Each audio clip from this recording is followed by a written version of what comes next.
Hola, buenas tardes.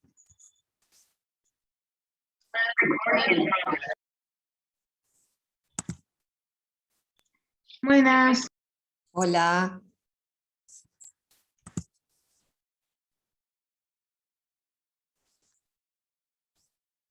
Ando acá. Ahí va.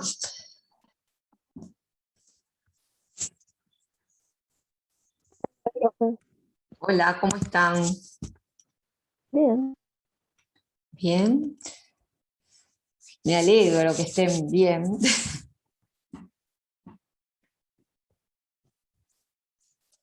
Bueno, a ver. Acá viene Milton.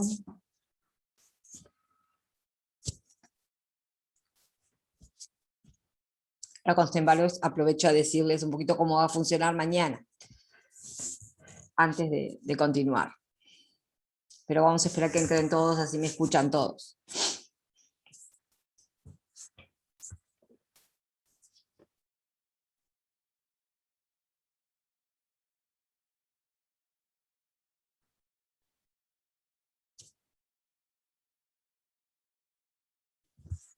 Ahí ven, Kevin.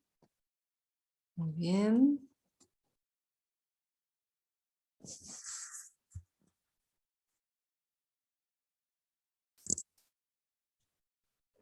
A ver, avanzaré. Silvia.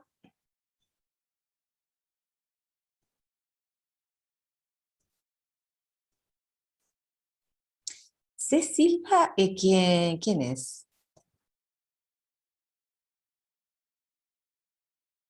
¿Quién, profe? C. Silva. Entró con ese nombre.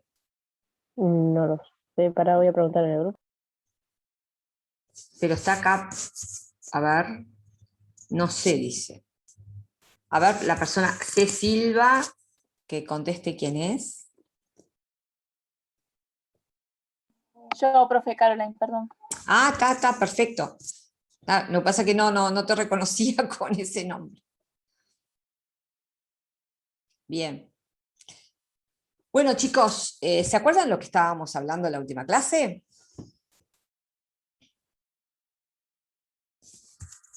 La diferenciación celular, lo de los tejidos, o sea, que unas células se van a diferenciar en 3 tejidos, 4. ectodermo, sí, 4, perdón. Sí, o sea, de las 3 hojas embrionarias van a originarse 4 tejidos básicos, ¿sí?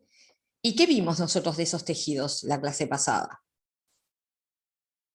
De esos tejidos adultos que se diferencian a partir de las 3 hojas embrionarias, los 3 tejidos embrionarios.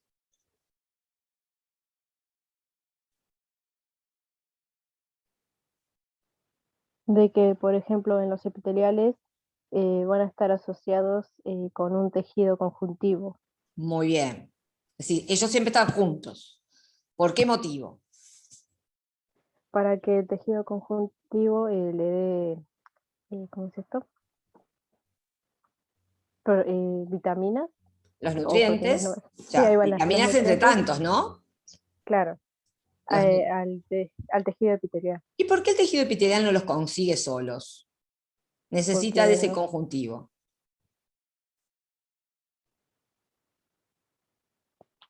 Va para todos la pregunta, ¿no? ¿Por qué el epitelial no puede él solito conseguir sus nutrientes y necesita que un conjuntivo se los pase? Porque no tiene vasos sanguíneos. Ahí va. No tiene vasos sanguíneos debido a que cómo están las células. muy juntas. Muy juntas, ¿verdad? Entonces, eso dificulta la llegada de un vaso sanguíneo, no se puede meter entre las células y por lo tanto siempre el tejido epitelial tiene que estar asociado a un tejido conjuntivo. ¿Y el tejido conjuntivo cómo tiene las células? Separados. Las tiene separadas. ¿Y qué separa a las células del tejido conjuntivo?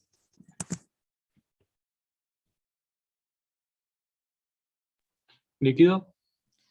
Bueno, a veces es líquido, a veces es sólido, depende, pero ¿cómo le llamo a esa sustancia que está? Matriz extracelular. Exactamente. Hay una matriz extracelular que en un conjuntivo no la confundo con otro tipo de matriz porque siempre está formada por ¿qué elementos? que vimos en las láminas de la clase pasada.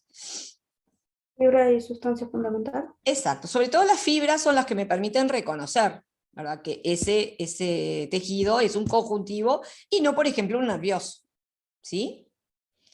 Bien, entonces ahí vimos dos tejidos que son poco diferenciados, o sea que por su grado de diferenciación celular no son de los más diferenciados, y después tenemos otros dos tejidos que son muy diferenciados, que tienen una forma celular y estructuras dentro de las células, o sea, las células adquirieron algunos organelos que los hacen mucho más especializados, tanto estructuralmente como funcionalmente, que los otros dos. ¿Cómo reconozco un tejido muscular y un tejido nervioso?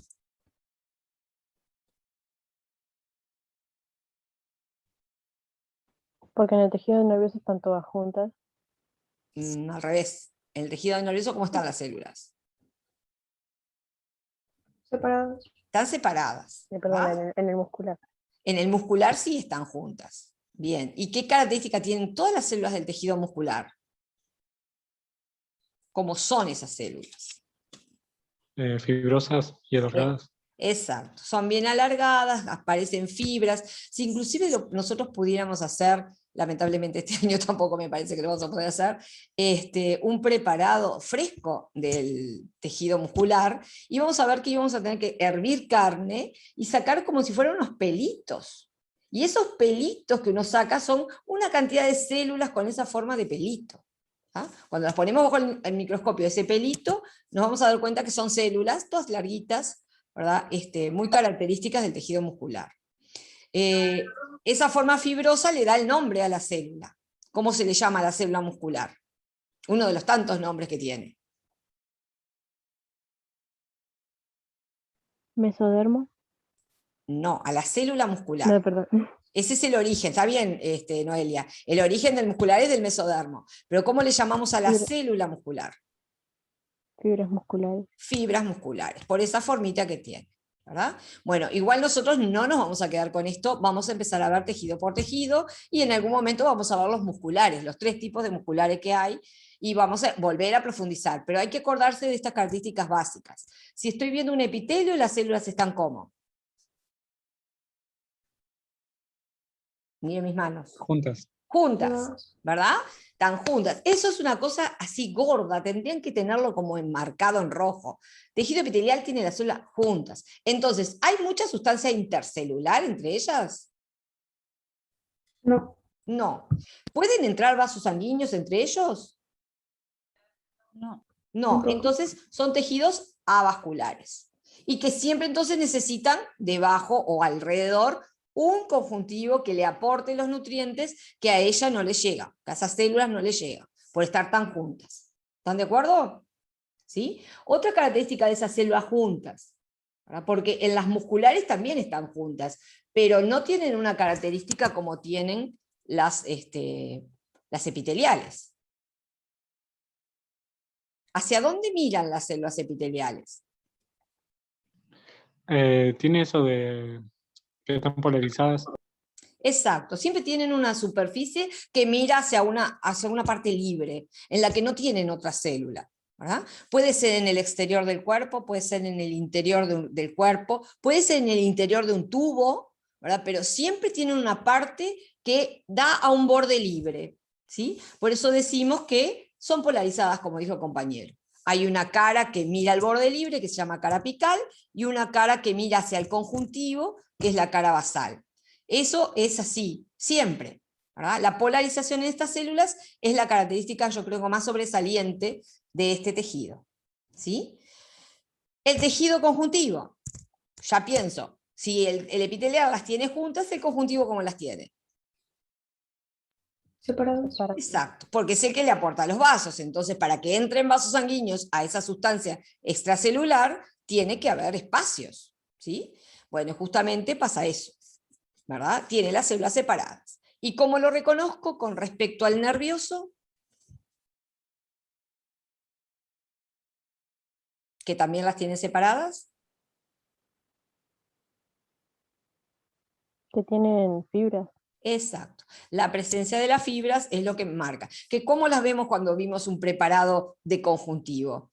¿Cómo aparecen las fibras? Si ustedes las tuvieran que describir, ¿qué dirían que son? así, criollamente, describirlas. Profe, se cortó su imagen. ¿Se cortó mi imagen? Sí. Ahora, Sí, Sí, todo, hasta el ahora audio, no sé está si... bien. ahora está conectada, ¿no? Se congeló. Ahora sí. Ah, dice conexión a internet inestable. Bueno, voy a tratar de compartir la pantalla para acordarnos de esas células que vimos y de esos tejidos. Solamente abuelo pájaro para continuar con esto. Esto no crean que es menor.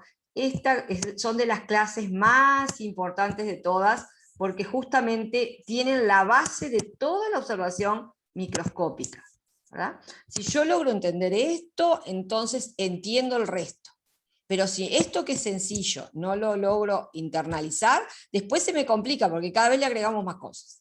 Miren en la pantalla un tejido conjuntivo, que habíamos visto un tejido conjuntivo laxo, el aspecto que tienen las fibras. Parecen rayones de lapicera. Exacto, como que agarró un nene y rayó todo. Esa es la característica del tejido conjuntivo. En algunos casos es como esto, lo agarró y lo garabateó todo. En otros casos son más ordenaditos. Por ejemplo, si observara un tendón, vería todas las fibras como de manera paralela, unas con respecto a otras, pero todo rayado igual, ¿verdad? O sea que esas rayas aparecen en todos los tejidos conjuntivos. ¿Están de acuerdo? Así que fijen esas cosas. Células separadas, vieron que se ven puntitos por todos lados. No hay una que esté ordenadas como están en el epitelial, que todos los núcleos están más o menos a la misma altura. Y esta sustancia entre medio que está toda rayada, ¿no? Que es por las fibras, ¿sí? Las fibras y esos espacios en blanco es la matriz, ¿verdad? La sustancia fundamental, o sustancia propia también se le dice. ¿De acuerdo? Bueno, hoy vamos a ver algo que ya habíamos continuado en la clase pasada, que se refiere a las técnicas histológicas. ¿Se acuerdan que habíamos empezado con eso? Sí. La ciencia que estudia los tejidos es la histología, por eso cuando ustedes lean un libro de histología, ¿de qué les va a hablar? De los tejidos. Exacto, todo va a estar referido a los tejidos. Y como los tejidos están formados por células, muchas veces la histología estudia también las células. Y la histología estudia los tejidos de dos maneras. Uno, haciendo las preparaciones para ser observables al microscopio. Y dos, haciendo las observaciones. Es decir, para poder observar tejidos, no tengo otra manera que usar ¿qué? Un microscopio. Exactamente. No hay otra forma de observar tejidos si no es al microscopio. Yo puedo ver características macroscópicas en un órgano del tejido. Yo puedo saber, por ejemplo, si alguna vez compraron un corte de carne, ¿verdad? Vieron que en el corte de carne hay una parte roja, hay una parte medio amarillita y hay una parte como unas telitas medio transparentes. ¿Se dieron cuenta alguna vez de eso? Sí. Bueno, Bueno, no, ¿qué tejido reconocen en esa parte roja? Aunque no vean sus células. el conjuntivo. No. ¿De qué está hecho un músculo? Tejido muscular. Es tejido muscular, indudablemente. Eso rojo, que predomina porque pertenece a un sistema, ese órgano, ¿verdad? Es el tejido muscular. ¿Bien? ¿Y lo amarillo qué será? ¿Eso que rodea a la carne, amarillo? ¿Que lo tocamos y es pegajoso? El epitelial. No. ¿El conjuntivo? ¿Cuál? ¿Qué conjuntivo? Adiposo. Exacto. Y vieron, no vimos las células globosas con la gota lipídica, no vimos nada de eso, pero tiene un aspecto macroscópico que también me permite reconocer dónde se encuentra. ¿Va? Es decir, así que nosotros cuando hagamos observaciones, con toda seguridad vamos a aludir a veces a observaciones macroscópicas, y al ir al microscopio vamos a poder ver cómo es la estructura celular de ese tejido, pero macroscópicamente también tiene ciertas características. ¿Sí? Bueno, entonces, para poder observar bien esos tejidos, hay que hacer preparaciones. La mayor parte de las preparaciones que nosotros tenemos en el laboratorio se hicieron con una técnica, que es la más común, la más utilizada en histología, que es la técnica de hematocilina y eosina. No la única, es la más usada, pero hay montones de técnicas para poder observar los tejidos animales. ¿sí? Y los de plantas también, hay otras técnicas, pero como tienen componentes químicos diferentes, se usan otros químicos. En las células animales, el caballito de batalla de la histología es la técnica de H&E, que quiere decir hematocilina y eosina. ¿De acuerdo? Bueno, vamos a partir del procedimiento que se realiza para poder hacer la técnica de H&E. ¿Sí? ¿Qué es los pasos que sigue cualquier científico y que podrían seguir ustedes en algún futuro? ¿Verdad? No en el liceo porque no tenemos los materiales para hacerlo, pero sí en un futuro cercano podrían llegarlo a hacer, que es una técnica sencilla, con una serie de pasos que son siempre los mismos y que tienen una explicación que nos va a permitir saber después qué es lo que estamos observando. ¿Bien? Primero que nada habíamos visto la obtención de la muestra. Esto ya lo habíamos visto. ¿De qué maneras podemos obtener la muestra? ¿De un ser vivo o un ser muerto? Exacto.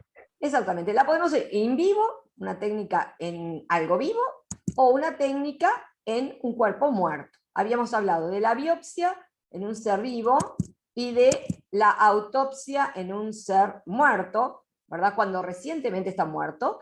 Y hablamos de necropsia cuando ese cuerpo ya fue enterrado y de repente hay que hacer una exhumación para confirmar alguna causa de muerte o corroborar algo que se les pasó en la primera autopsia. ¿Sí? Es decir, de cualquier manera, sacándole tejidos a una persona muerta, ¿verdad? O a un animal muerto, ¿verdad? Hacemos de las dos maneras. El nombre más correcto, si lo pensamos etimológicamente, sería necropsia, porque necro quiere decir muerto, ¿verdad? Y opsia viene de opsis, que es observar, o sea, observar un muerto. Esto quiere decir a sí mismo, que se observa a sí mismo. En realidad no tiene mucho sentido si lo pensamos etimológicamente. Se refiere más que se observa a simple vista. ¿Sí? En histología yo estuve indagando, porque esto de autopsia y necropsia me llevó a pensar, yo, pero ¿qué diferencia hay si es lo mismo, ¿no? Que esté enterrado o no esté enterrado es un muerto igual. Y me llevó a indagar el origen etimológico y bueno, justamente se inclinan etimológicamente por la necropsia como correcto, pero en histología toman estos dos términos porque esto se saca de un individuo que recién falleció. O sea que todavía no empezó el proceso de descomposición y ya se retira. En necropsia hay más células necrótidas. Exacto, y se usa el término necropsia para los cuerpos que ya están en estado de descomposición, que ya ha pasado días o que ya están enterrados y bueno, se saca de un tejido vivo, que estuvo vivo, pero ya está medio descompuesto y entonces la observación no es exactamente igual. ¿Bien? Bueno, ya sabemos cómo se obtienen las muestras. Las muestras que tenemos en el laboratorio no se obtienen de seres humanos, son todas obtenidas de ratas y de ratones. Pobrecitos son con los que experimentan, pero es de la única manera que tenemos para poder observar. Como son mamíferos, son muy semejantes sus tejidos a los nuestros. Bueno, el segundo proceso que se tiene que hacer una vez que se sacó el pedacito que se quiere observar, por supuesto vieron que es una pequeña extracción quirúrgica de un pedacito de un órgano, una muestra, por eso no es un órgano entero, yo no puedo sacar un hígado y ponerlo en el microscopio. Siempre piensen que va a tener que ser un trozo relativamente pequeño que después podamos cortar. Y entonces hay que proceder a fijar esa muestra. ¿Sí? Ya también creo que habíamos hablado de la fijación. ¿Qué es la fijación?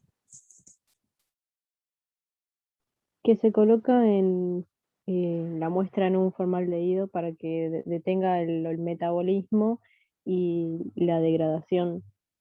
Exactamente. Justamente el fijador el más usado, hay otros, no es el único, es el formol, el famoso formol, que se colocan las muestras en un recipiente, vieron que está con tapa, el otro día me preguntaban si era cancerígeno, sí les dije que sí, pero se sigue usando a nivel de técnicas de laboratorio, hay que trabajar con mucho cuidado con él, habría que trabajar con máscara, habría que trabajar con lentes para poder hacer todo esto.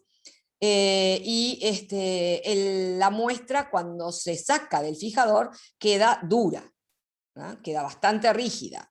Si era un tejido blando, por ejemplo, imagínense el cerebro tiene la consistencia de un paté, de un paté blandito.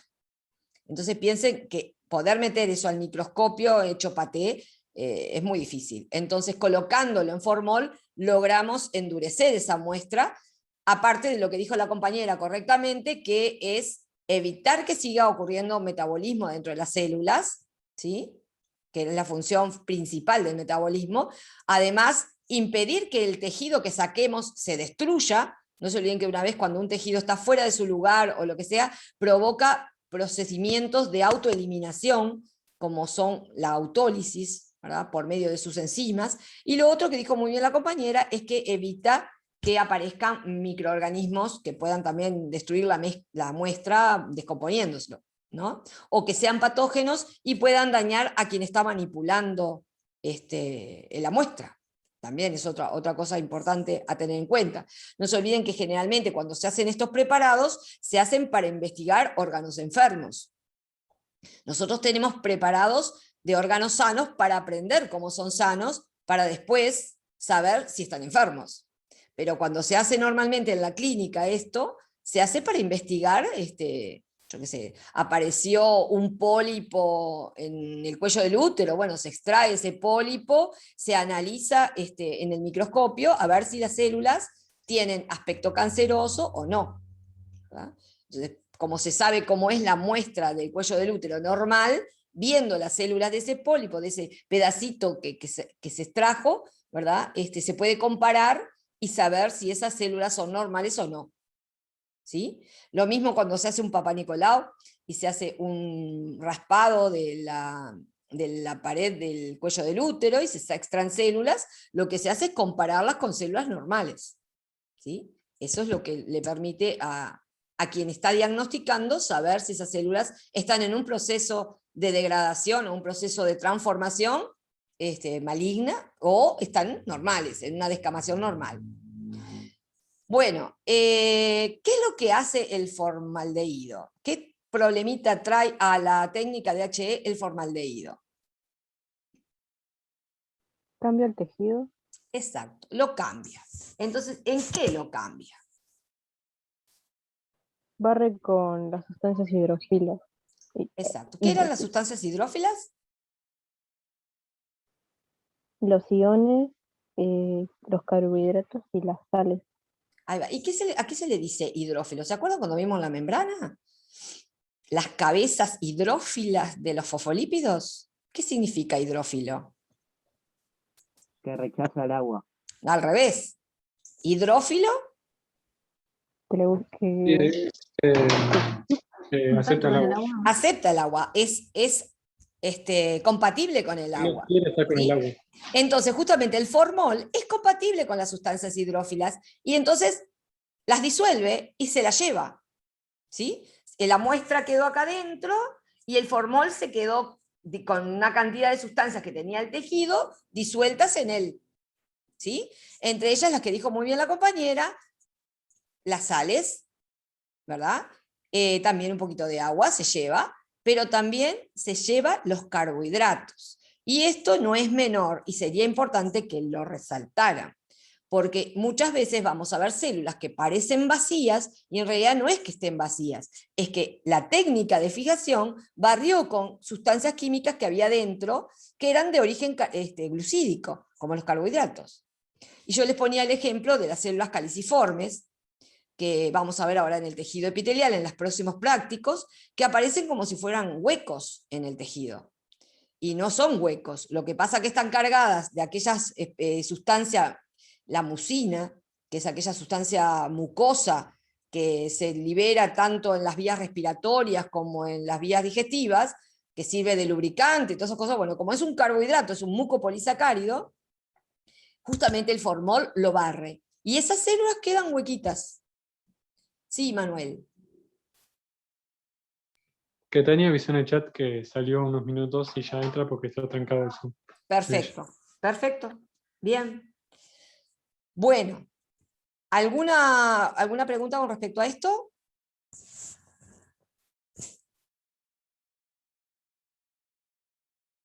Así que la técnica de HE no es una técnica perfecta. no nos va a permitir ver todo. Si nosotros queremos llegar a ver los mucopolisacáridos de una célula caliciforme, vamos a tener que usar otra técnica que sí conserve los carbohidratos en su procedimiento de fijación.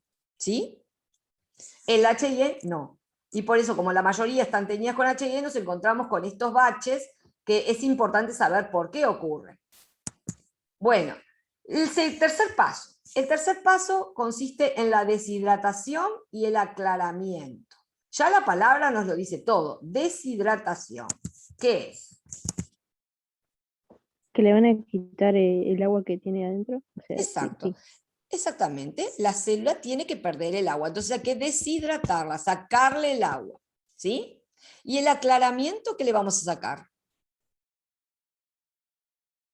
¿El color del tejido? El color del tejido, justamente. Ahí se ve que pobre Tania está como con una conexión re inestable, pues ya es que la tercera vez pobre que me pide que la ingrese. Justamente, la deshidratación es quitarle el agua a la muestra. Y se va a realizar pasando la muestra en determinados tiempos, ¿verdad? Por distintas concentraciones de alcohol, de etanol, ¿verdad? El alcohol rectificado, ese que usan para desinfectar, bueno, eso es etanol, ese es el que se va a utilizar para deshidratar. ¿Sí? Se lo pone primero en una muestra de 50, acá dice 70, pero la primera es de 50, luego se pasa a una de 70, luego 80, 95 y después a 100% de graduación alcohólica. ¿Sí? Es decir, ¿para qué? En cada paso de alcohol se va quitando las moléculas de agua. ¿Sí? Finalmente la muestra queda sin agua. ¿Ah? ¿Por qué es necesario hacer eso? Porque estos químicos que se usan para aclarar la muestra son hidrófobos. Entonces, si la muestra tiene agua, no actúan como deben actuar. Entonces, primero se deshidrata, se le quita el agua, ¿sí? Con esas concentraciones de alcoholes, y luego se pasa al aclaramiento, que es quitarle el color al tejido, por medio de unas sustancias químicas que se llaman silol o sileno, que es lo mismo, o tolueno. Cualquiera de las dos se usa, depende de la técnica, depende del laboratorio, es la que se usa. ¿Sí? Es decir, silol y tolueno. Los dos son compuestos químicos reactivos, hidrófobos, o sea que rechazan el agua, entonces para que puedan actuar, la muestra tiene que estar previamente deshidratada. Tienen una contra estos compuestos, tanto el silol como el tolueno, que se llevan a los lípidos. Entonces, si estamos observando un tejido que tiene lípidos, en los lugares donde estaban los lípidos de reserva, me estoy diciendo, no se lleva cualquier lípido, porque ustedes me podrían decir, se lleva las membranas. No, las membranas no son los fosfolípidos, se lleva los acilglicéridos, los triglicéridos. Entonces, en lugares donde hay triglicéridos, vamos a ver que esta parte de la técnica de preparación barre con los lípidos y nos quedan las células vacías. Es claro lo que veíamos, creo que fue con ustedes que lo vi, las células del tejido adiposo, ¿sí? Que quedan como huecos blancos, y todo alrededor un halito rosadito que uno piensa, es la membrana. No, es el citoplasma. El resto era una gota de lípido que tienen las células adiposas, que guardan esta reserva energética, y que con esta técnica se pierden. No es que no exista. En la técnica se deja el espacio que ocupaba esa gota lipídica. ¿Bien? Esto es importante porque cuando diagnostiquemos el tejido conjuntivo adiposo, esto lo tienen que tener claro, para poder explicar por qué lo ven en blanco. ¿De acuerdo? Bueno, a ver si tengo acá. Tiene que estar Tania intentando entrar de nuevo. Me dejó de compartir, ¿no? Sí, apreté para entrar a Tania y dejé de compartir la pantalla. Ahí va. Lo que pasa es que me quedó trancado. Ahora sí. Bien. Bueno, me voy a al siguiente paso, que creo que no lo habíamos visto, ¿no? No, no lo dimos aún. Bueno, ahí empezamos con el otro paso. Ahora que tengo la muestra deshidratada, le saqué el color, está durita, ahora tengo que incluirla. ¿Para qué incluirla? ¿Qué les parece? ¿Incluir qué será? Creo que le filtra líquidos adentro de la célula para que esté de nuevo Hidratada. hidratada. Todavía no. Un poquito antes hay que hacer los cortes.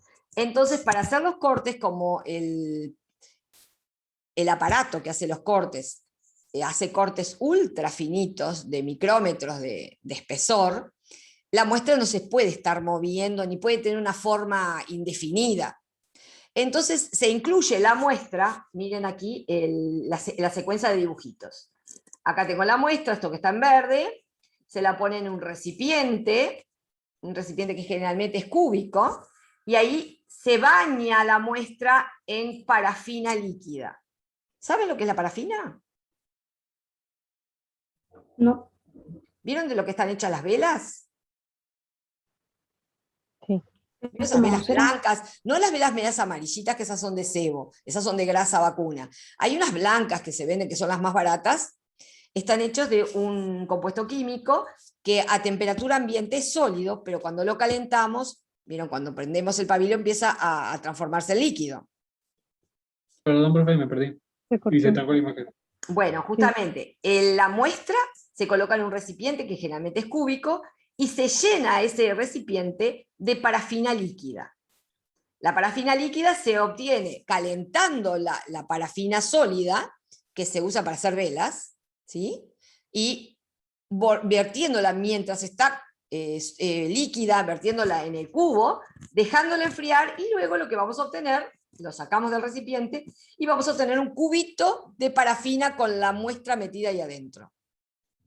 Sí, pero me perdí cuando estaban hablando de que era amarilla o blanca y no sé de qué estaban hablando. Las velas, vieron que hay diferentes calidades de vela. Hay unas que son las más baratas, que son las blanquitas, que están hechas de este material, de parafina. Las otras están hechas de sebo de vaca o grasa vacuna, ¿no?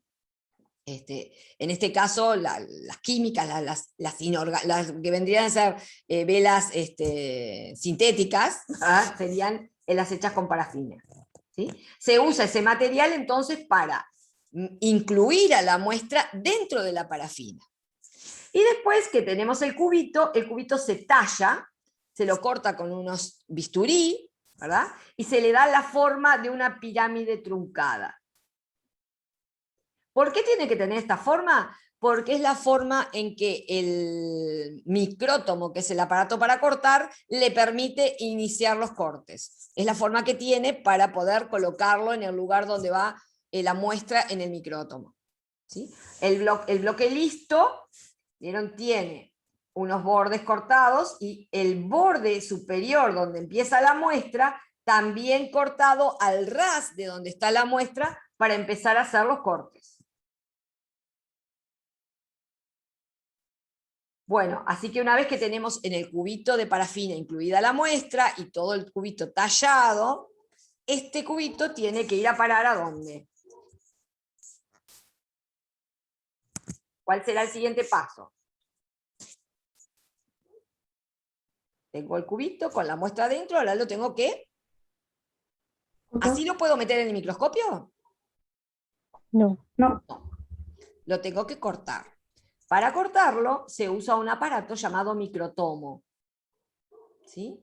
El microtomo, yo voy a mostrarles una fotito del microtomo acá, ¿sí?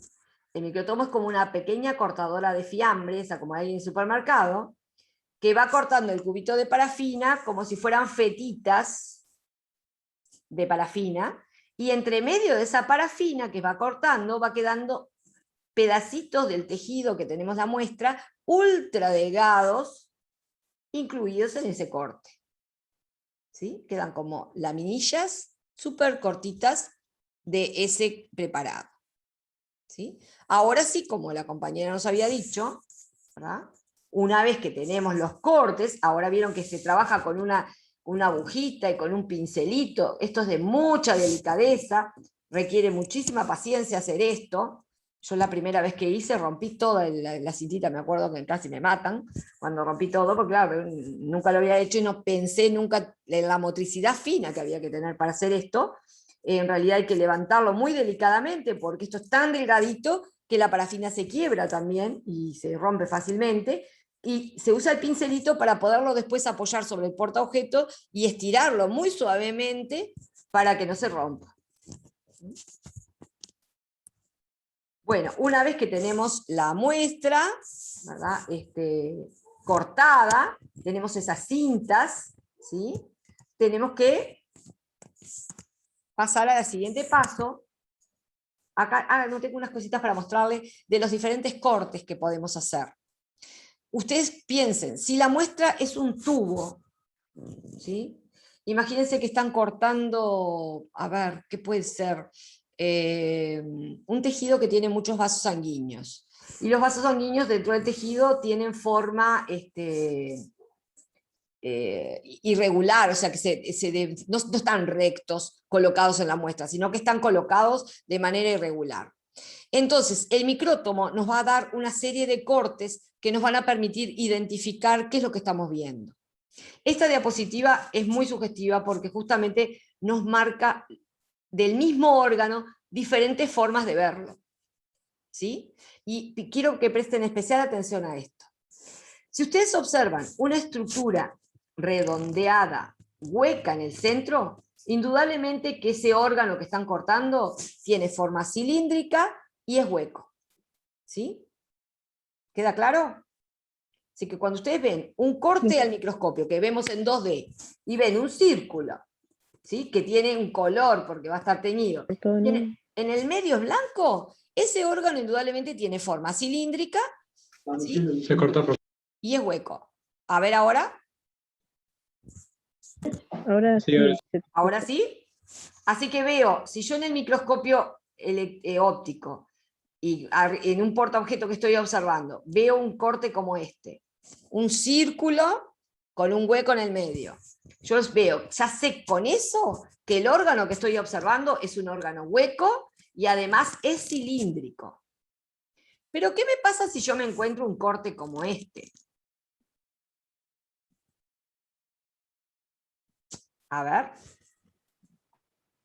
Que también va a ser cilíndrico y hueco. También es cilíndrico, pero sin embargo la luz del órgano, esa parte vacía, me aparece ovalada en vez de circular. ¿A qué se debe que aparezca ovalada?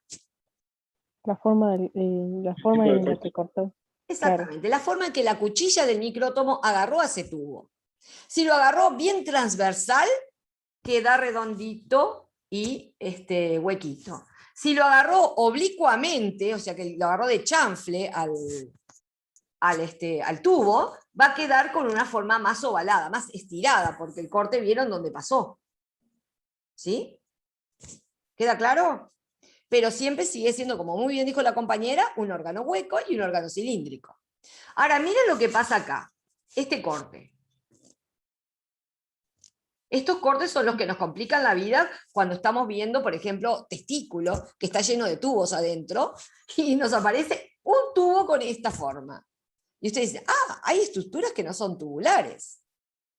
¿Y será que no son tubulares?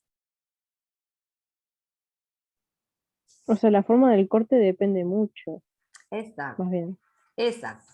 Entonces, depende de lo que estemos viendo en un preparado, es cómo nosotros vamos a diagnosticar de qué tipo de estructura estamos cortando.